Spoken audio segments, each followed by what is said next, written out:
Good morning बच्चों, welcome back to your own channel. आज हम करने जा रहे हैं आपकी कार्यपत्रक संख्या नंबर 19, विषय विज्ञान, कक्षा 9, हमारी डेट 18 अगस्त के लिए। तो चलिए शुरू करते हैं। आज की वर्कशीट में हम जीवन की मौलिक इकाई को जो पढ़ रहे थे उसको पढ़ना जारी रखेंगे और आज की वर्कशीट में कुछ और नया जानेंगे और सीखेंगे और साथ ही साथ समझेंगे भी। तो चलिए शुरू करते हैं। और एक और बात बच्चों, अगर आप हमने हमारा चैनल अभी तक सब्सक्राइब नहीं किया है तो नीचे रेड कलर के ऑप्शन को क्लिक करके आप हमारे चैनल सब्सक्राइब कर सकते हो और साइड में आने वाले बेल नोटिफिकेशन को प्रेस करके ऑल ज़रूर कर देना ताकि आपको डेली वर्कशीट के नोटिफिकेशन मिलते रहें। तो चलिए शुरू करते हैं। जीवन की मौलिक इकाई। जिज्ञासा दीदी, हमने जाना कि कोशिका जीवन की मूलभूत क्रियात्मक इकाई होती है, लेकिन ये जीवन क्रियाएँ क्या होती हैं और कोशिका इसे कैसे कर पाती है, ये हमें बताइए। तो वो कहती हैं, ज्ञान, जैसा कि तुम जानते हो कि सभी जीवों में कुछ विशिष्ट लक्षण होते हैं। कौन कौन से? वृद्धि, उत्सर्जन, भोजन, पोषण करना, श्वसन यानी कि सांस लेना इत्यादि। ये सभी आवश्यक क्रियाकलाप जीवन क्रियाएं कहलाती हैं। क्लियर हो गई बात। जीवन क्रियाएं हमने समझ ली कि क्या होती हैं। जीवों में कोई विशिष्ट लक्षण जो होते हैं उन्हें हम जीवन क्रियाएं कहते हैं। इन सब के उदाहरण आपको आपके स्क्रीन पर दिख रहे होंगे। ठीक है, फिर देखो, जो प्रत्येक कोशिका में पदार्थ के आदान प्रदान को संपन्न होती है। ठीक है, प्रत्येक कोशिका के कुछ विशिष्ट घटक होते हैं जिन्हें कोशिकांग कहते हैं और हर कोशिकांग का एक विशिष्ट कार्य होता है। प्रत्येक कोशिका में प्लाज्मा झिल्ली केंद्रक कोशिका द्रव्य होता है जो उनके विशिष्ट कार्य को करने में मदद करता है। तो ये क्या हो गए ये हमारे हो गए कोशिकांग। आगे बढ़ते हैं। दीदी, ये प्लाज्मा कोशिका झिल्ली क्या होती है और इसका कोशिका में क्या कार्य होता है, ये भी हमें बताओ। तो वो कहती हैं कि ज्ञान, यह कोशिका की सबसे बाहरी परत होती है। कौन? कोशिका झिल्ली। ठीक है, जो केवल जरूरी पदार्थों को कोशिका के अंदर और बाहर आने जाने देती है, इसलिए इसे वर्णनात्मक परम्पराज्ञ झिल्ली कहते हैं। ओके, दूसरी जो हमारे जरूरी पदार्थ जैसे कि O2, CO2, पोषक तत्व, जल इत्यादि विसरण और परासरण प्रक्रिया में कोशिका के अंदर और बाहर जाते हैं और पदार्थ की गति जैसे सांद्रता से कम सांद्रता की ओर होती है और जिसे हम क्या कहते हैं, जो कि हमारा विसरण कहलाता है। ओके बच्चों, अब देखो, अब देखते हैं हम नीचे हमें दिया गया है यहाँ पे कोशिका झिल्ली से जल का विसरण। ओके, तो देखो, कोशिका झिल्ली से जल का विसरण परासरण कहलाता है। विलयन की सांद्रता का कोशिका का प्रभाव जल की सांद्रता के आधार पर विलयन को 3 प्रकार में बांटा गया है। पहला है आपका अल्प परासरण दाबी, जिसमें क्या होता है, विलयन में कोशिका की अपेक्षा ज़्यादा जल होता है जिससे कोशिका फूलने लगती है। अभी आप इसका एक एग्जाम्पल से भी क्लियर हो जाएगा ये बात हमारी। फिर देखो, समपरासरण दाबी, कोशिका और विलयन में जल की सांद्रता कम यानी कि समान होती है तो कोशिका क्या होती है, कोशिका के आकार में कोई परिवर्तन नहीं होता है। फिर होता है हमारा अति परासरण दाबी। इसमें क्या होता है, इसमें विलयन में कोशिका की अपेक्षा कम जल होता है जिसमें जल कोशिका में जो जल की कोशिका होती है वो सिकुड़ जाती है। ठीक है, सिकुड़ जाती है यानी कि छोटी हो जाती है।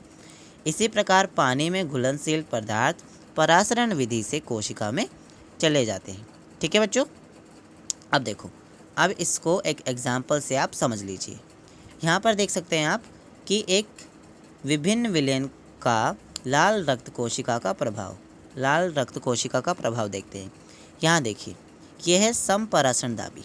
समपरासरण दाबी में क्या होता है, कोशिका में जो है हमारा पानी, जब कोशिका में ज़्यादा जल होता है तो कोशिका मतलब कि समान जल होता है। जब समपरासरण में यहाँ लिखा है कि समान जल होता है तो कोशिका में कोई परिवर्तन नहीं होता है, जिसका एग्जाम्पल आप यहाँ पर देख सकते हैं। ठीक है, ये हो गया। इसके बाद है हमारा अल्प परासरण दाबी। अल्प परासरण दाबी में विलयन में कोशिका की अपेक्षा कम जल से क्या होता है, वो कोशिका सिकुड़ जाती है। ये होता है हमारा अति परासरण दाबी। तो ये तीनों हमारे हो गए। समपरासरण दाबी में क्या होता है, कोशिका में जो ज़्यादा जल होता है जिससे कोशिका कोशिका में समान जल होता है तो कोशिका में कोई परिवर्तन नहीं होता। फिर अल्पप्राशन दाबी में कोशिका में ज़्यादा जल होने के कारण वो कोशिका फूल जाती है। उसके बाद जो अतिपराशरण दाबी होता है उसमें कोशिका में कम जल होने के कारण वो कोशिका जो भी हमारी चीज़ें वो है वो सिकुड़ जाती है, यानी कि उसके अंदर वो कोशिका चली जाती है। ठीक है, वो पदार्थ उसके अंदर पहुंच जाता है। फिर देखो साइड में देखो, पादप में प्लाज्मा झिल्ली के अतिरिक्त कोशिका भित्ति भी होती है। ओके, पादप कोशिका में परासरण द्वारा पानी की कमी होने पर प्लाज्मा झिल्ली सहित आंतरिक पदार्थ संकुचित हो जाता है, जिसे जीव द्रव्य कुंचन कहते हैं। ये आपको जीव द्रव्य कुंचन का चित्र यहाँ पर दिया गया है। पदार्थ की पादप कोशिका में जीव कुंचन। ठीक है, ये हो गया हमारा। अब चलते हैं निम्न प्रश्नों के उत्तर दीजिए, जो कि सबसे इम्पोर्टेंट है। चलिए, कोशिका झिल्ली का महत्व क्या है आपको लिखना है। तो कोशिका झिल्ली का महत्व यहाँ पर आपको दिया गया है। अब आज की वर्कशीट बहुत इजी है, तो मुझे टाइप करने की ज़रूरत नहीं पड़ी, क्योंकि सारे आंसर आपके वर्कशीट में दिए गए हैं और इजी टू इजी आप इसे कर लेंगे। तो देखिए, जैसे कि तुम जानते हो कि जीवों में कुछ विशिष्ट लक्षण होते हैं, जानते हो ना। तो जैसे कि वृद्धि और ये सारी चीज़ें, ये सभी क्या होती हैं, जीवन की क्रियाएं होती हैं, और ये हमारी कोशिका का महत्व होता है। ठीक है, तो आप यहाँ से किसी भी जीव से लेकर यहाँ तक लिख लेंगे। फर्स्ट का हो गया हमारा। अब देखो सेकंड में आपको दिया है कि जीवन कुंचन का चित्र सहित व्याख्या करना है। तो हमने तो यहाँ पर पढ़ ही लिया था। तो आपको क्या करना है बच्चों, उत्तर नंबर 2 लिखना है, और ये पूरा आपको पैराग्राफ, यानी कि पूरा ये आपको गद्यांश जो भी बोलते हो आप इसे हिंदी में लिख लेना है पैराग्राफ को, और ये चित्र आपको उसके नीचे बना लेना है। ठीक है, अब देखो कोशिका का कौन सा भाग्य परमपराग्य होता है, पारगम्य होता है, पारगम्य।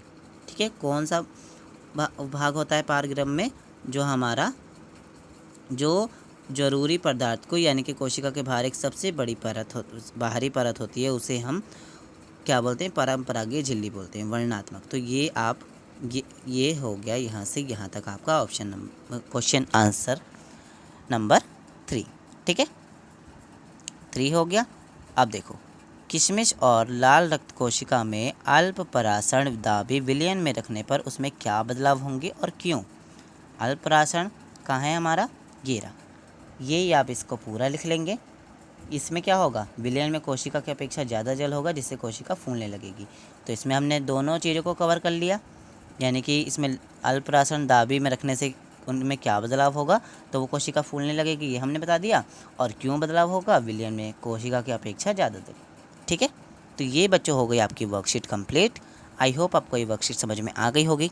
एंड अगर कोई भी किसी क्वेश्चन में डाउट है, किसी टॉपिक में डाउट है, तो आप मुझसे कमेंट सेक्शन में पूछ सकते हो। और मुझे आपकी सपोर्ट की बहुत ज़्यादा ज़रूरत है, तो आप वीडियो को लाइक और शेयर करना बिल्कुल मत भूलिएगा। मैं मिलूँगा आपसे एक और नई वर्कशीट में, तब तक के लिए chill then take care and bye bye.